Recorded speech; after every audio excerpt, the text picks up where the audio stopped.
benar-benar di dalam diri Rasulullah itu ada suri tauladan yang bagus. Bukan mauidhah hasanah ya. Mauidhah hasanah itu ada apa-apa. nasihat. Ada salah? Ayat. Pur. Udah taruh situ aja. Ayah nggak kesini?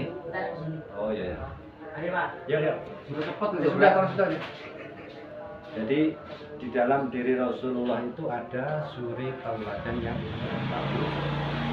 Maka kita sebagai umatnya, Pak insya Allah kalau kita ngikutin apa yang beliau ajarkan, insya Allah juga benar. Karena Rasulullah itu meninggalkan 2 wasiat. Taraktu fikum fi amreni. Aku tinggalkan kepada kalian semua umatku, kata Rasulullah, amreni 2 perkara. 1 kitabullah, 2 kauli atau hadis kanjeng Nabi. Jadi kalau kita berpegangan pada kitabullah dan hadis Rasulullah, artinya kita itu menggunakan alat atau sesuatu sarana yang disuruh, yang direkomendasikan oleh Rasulullah. Nah, untuk kajian kita kali ini adalah kajian kitab Al-Hikam.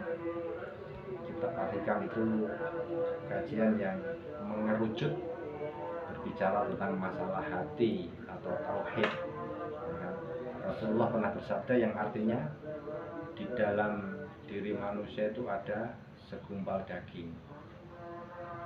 Daging itu bernama wahwa al-qalbu, hati. Nah, bukan daging yang dimaksud itu kalau kita tekstual, ya daging hati itu yang warnanya kemerah-merahan itu nggak ada bedanya dengan entok, nggak ada bedanya dengan ayam, kambing, juga punya hati. Hati yang dimaksud itu adalah ruh, dengan hati itu adalah ruh. Nanti kesempatan berikutnya saya akan bahas lapisan-lapisan hati itu apa, yang berkenaan dengan ruh ini apa, nanti akan kita bahas, dan juga ruh itu apa, ya kan? Jadi di dalam Al-Quran kan dijelaskan, Allah berfirman atau Allah dahulu, yas'alunaka anir ruh, wahai Muhammad, ketika hambaku bertanya tentang ruh, katakan Muhammad, kulir ruh, katakan ruh itu adalah amri Robbi, urusannya tuh Tuhan. Jadi makhluk itu nggak berhak bahas ruh. Maka di sini sampai harus wukuf kolbi. Wukuf itu artinya mandek. Wukuf di Arafah yang mandek di Arafah. Kalau wukuf kolbi artinya hati sampai itu kudu mandek. Jangan pakai logika, ya kan? Kenapa ruh itu urusan Tuhan? Karena kalau Allah yang bahas, no problem. Allah yang membedah ilmu ruh, no problem. Terus kalau kita pakai logika laku, Pak Ali bahas ruh. Padahal Pak Ali dudu roh. Kalau kita memandang dari syariah dunia dia iya, ya kan? Padahal kita kan pernah bahwasanya la haula wala quwata illa billah. Saya ngomong kalau nggak digerakkan Allah bisa nggak? Tetap nggak bisa. Artinya ketika saya membahas ruh, hakikatnya yang bahas adalah Allah. Makanya kemarin di surat Al-Baqarah ayat 208 Allah menyebutkan hafidhu ala sholawat. Sholawat itu bentuknya jamak. Jadi jagalah kamu sekalian sholatnya 5 waktu. Wa sholat bil wusta, dan sholat wusta atau sholat daim. Yang sholat daim itu definisinya sholat yang terus menerus. Caranya kemarin sudah tak kasih. Pertama, nanti ada 3. Pertama, kaitkan segala sesuatu baik yang ada di diri kita atau di luar kita dengan Allah. Yang kedua, kenali af'al Allah, perbuatan Allah. Nah, kasih yang ketiga.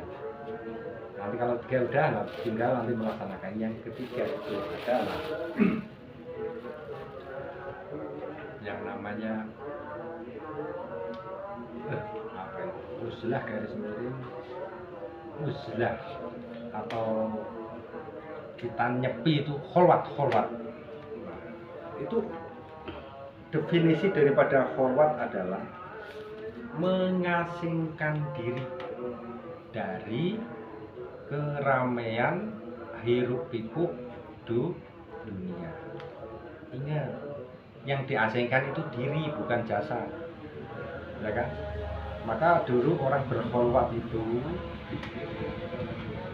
di hutan-hutan, di sungai-sungai, di kali-kali, di laut-laut, itu karena apa? Jasad didukung dengan hal sepi. Waalaikumsalam. Makanya di situ akan lebih fokus.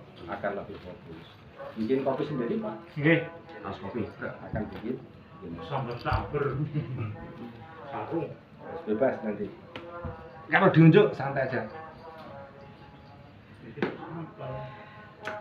Jadi itu sebagai mukadimah. Langsung saja kita teruskan